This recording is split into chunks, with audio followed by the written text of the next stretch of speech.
જૂનાગઢમાં ગઈકાલે જાહેર સભામાં કોંગ્રેસ નેતા પૂંજા વંશે પોલીસ અને અધિકારીઓ પર કરાયેલ શાબ્દિક પ્રહારને લઈને એમએલએ સંજય કોરડિયાએ પ્રતિક્રિયા આપી છે। સંજય કોરડિયાએ કહ્યું કે ખાખી દરેક પરિસ્થિતિમાં લોકોની સુરક્ષા માટે કામ કરે છે। કોઈનું સન્માન ન કરીએ તો કોઈની બેઇજ્જતી પણ ન કરાય। કોરડિયાએ વધુમાં કહ્યું કે ચૂંટણી હારી જશે એટલે કોંગ્રેસ ઈવીએમને લઈને ખોટી વાતો વહેતી કરશે।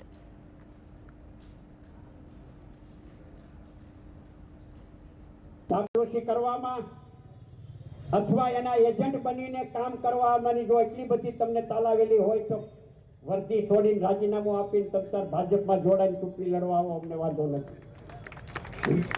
પણ ભાજપની સાથે કામ કરીને તમારે રેડો પાડવી હોય તો બીજા ઘણા બધા સ્થળો છે રેડો પાડવા માટે, ત્યાં રેડ પાડો, કોણ તમને રોકે છે?